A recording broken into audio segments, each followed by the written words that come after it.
Hey, what's up, y'all? My name is Dr. TK, and today we are going to be talking about a topic that a lot of mental health professionals squirm around, meaning they get uncomfortable. And so the topic is bragging on yourself. And yes, we are going to go there because this is an area that I don't believe from my interactions with therapists that they do more of, but they should, especially if you are an entrepreneur. And so if you really look at what we do for a living, right? Our career, our passion, we do some amazing things. We heal people. We take people through a journey. We grow through our own journey in our business, in our private practice, and other streams of income. We have ourselves overcome different levels and different seasons of burnout.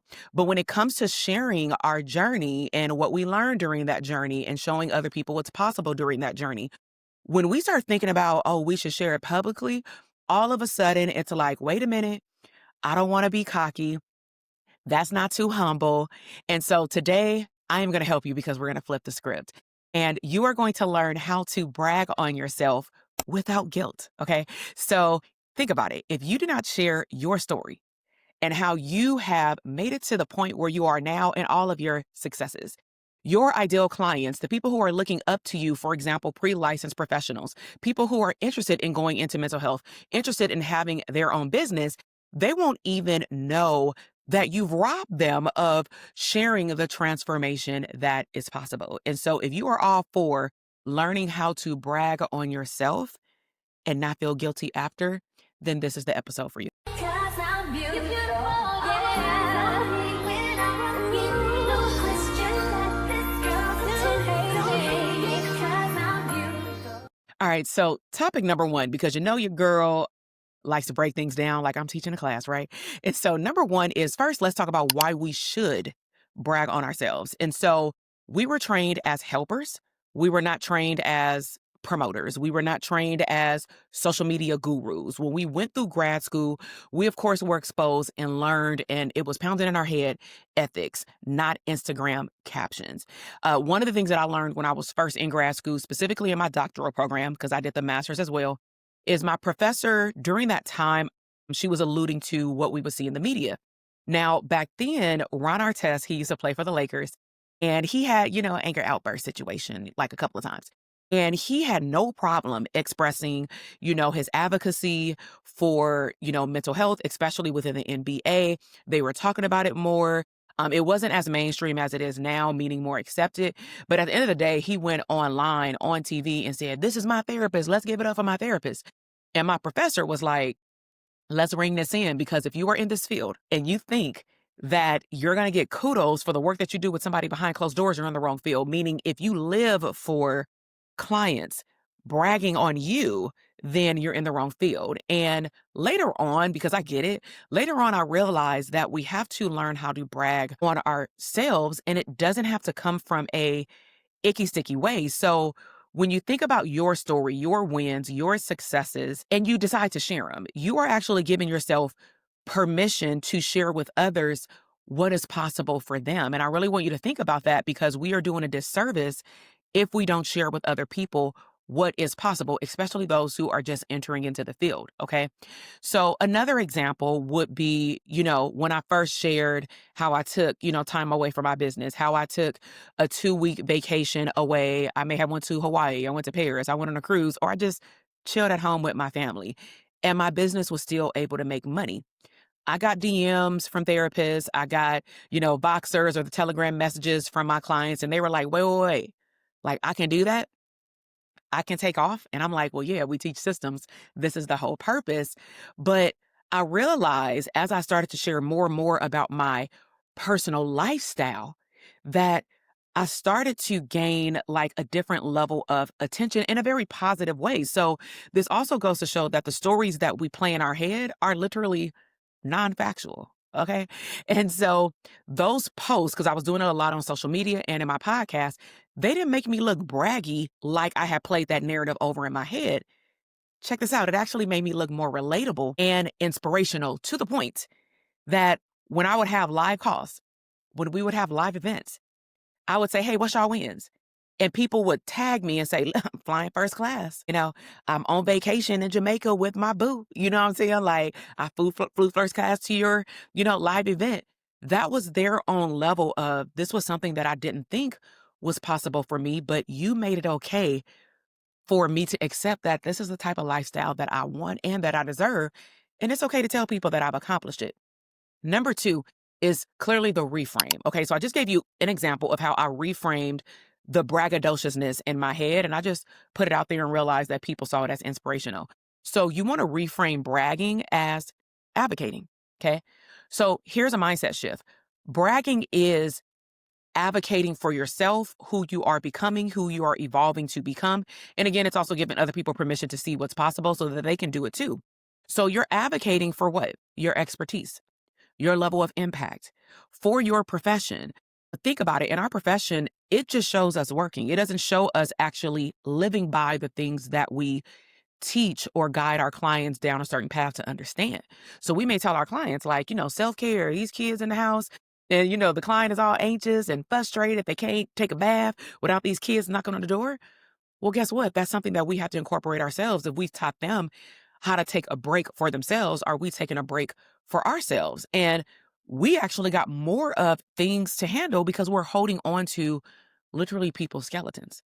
And so think about it a different way. If you stay silent, if you don't show people or tell people to your degree how you self care for yourself, especially if that's something that you're teaching, the only voice that your clients, your customers, your audience hears are from other people who actually don't even have the certification and degrees and license that you do. We're called mental health professionals, therapists, psychologists, LCSWs, but we provide ethical, legal with a license, mental health services with a lot of hours under our belt in training. So you have receipts, you have client results. You've done a lot of community work. You've done years, decades of service. That deserves, don't you think, some visibility? And so try this phrase for like a reframe swap, okay? Instead of I'm bragging, say, you know what? I'm sharing some evidence.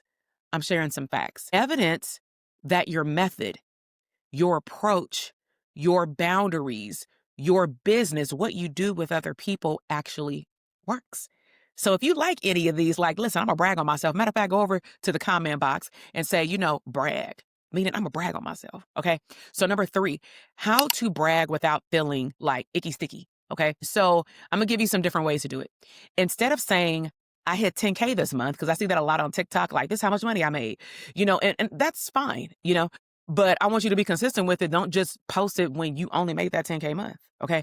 So instead of saying I hit 10K this month, say I finally paid myself consistently for the first time, or I paid myself consistently my desired schedule since leaving my job, going into my private practice for 6 months straight.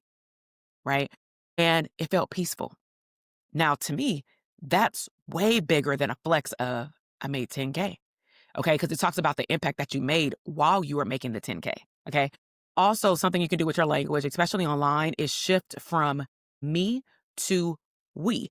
Make it about the community. Highlight the community, the audience that you are creating content for. Advocate for the client outcomes. So, this is something I used to do. I did it for 3 years straight.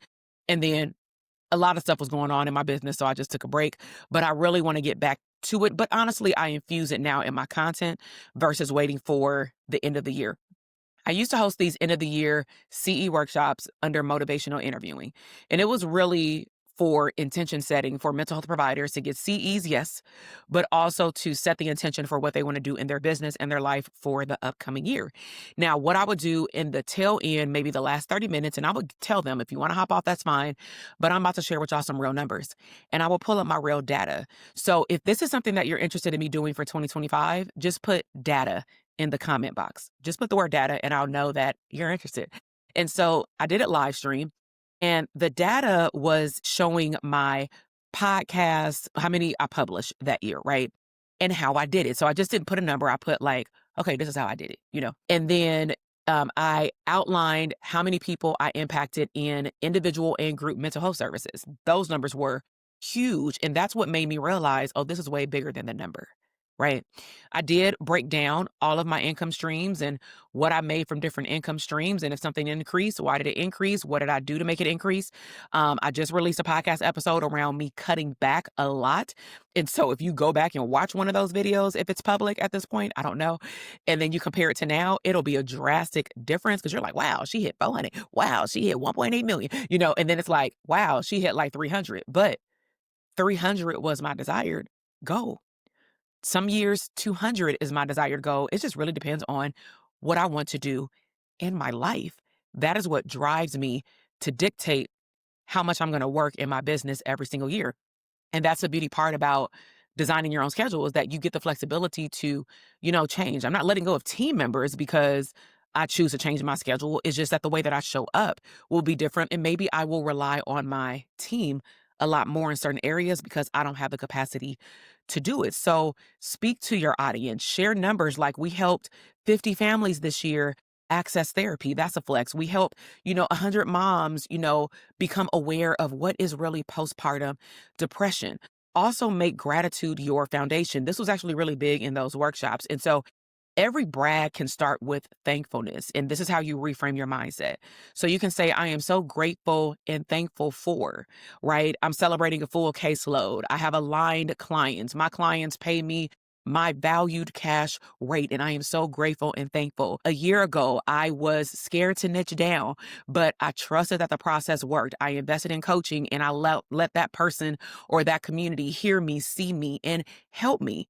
And that's the confidence that helped me get to the results that I have. And I'm also telling you, listening, that it shows that you're compassionate. And again, you're highlighting what somebody else is able to do. Okay. So this is my action step in closing that I would like you to do. First of all, if you are new here, okay, make sure you subscribe and come back and visit your girl. But I want to connect with you. So make sure that you comment. I want to learn how to brag on myself in the comment box or if you want to see the data from how, yes, I cut out a big chunk of my revenue because of family goals that I have this year. If you still want to see the numbers with however I choose to present them, then I will present them at the end of the year. But you got to let me know. More than likely, it will be on a live stream.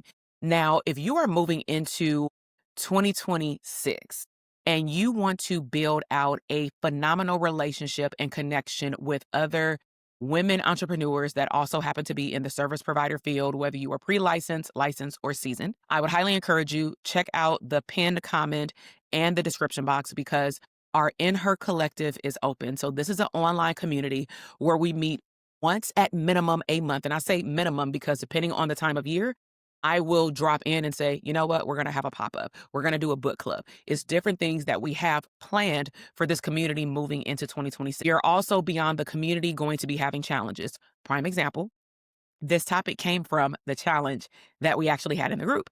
So they had 15 days to go online and brag on themselves. And the winner is going to be featured on my podcast where I want to interview them so that they can brag on themselves some more. Okay. So we more than likely will do that challenge ongoing throughout the year, but there will be other challenges related to the topic that we talk about that maybe gets the most interest or the members at the time. If they express more interest in a particular topic, then we will discuss that, right? So let's just say if 1 month we do exposure to a stream of income, we will not be coaching you. So this is not a coaching program. This is a connection, a collective.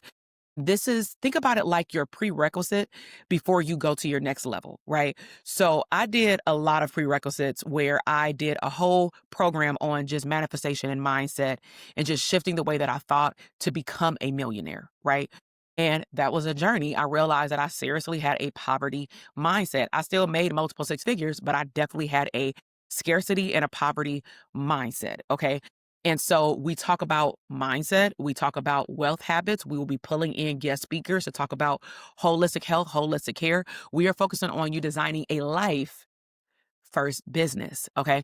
So if you want to be a part of that community, then check out the pinned comment and join us so that we can get you into these juicy conversations. All right. So outside of that, your challenge this week is to write one brag post or journal entry. Okay. And I want you to start it with, I'm proud of myself for. I want you to read it out loud and I want you to feel emotionally what comes up. And then I just simply want you to hit publish. I don't want you to overthink it. I want you to share it with a friend. You can send it to a friend. You don't have to post it on social media, but I would highly encourage you to do it if you are an entrepreneur. And remember, you cannot inspire other people from silence. Okay. So if you're ready to start showing up boldly without guilt or burnout, okay, connect with us in the In Her Collective. And we would love to start you on your journey to greatness, learning how to embrace the beautiful parts of all parts of your life and your entrepreneurship journey. And again, we are all about designing a life first business that is fulfilling, that is beautiful, that is purposeful, and that is peaceful. And so until the next time we talk, keep shining and continue to brag on yourself responsibly. All right, y'all. Talk to you later.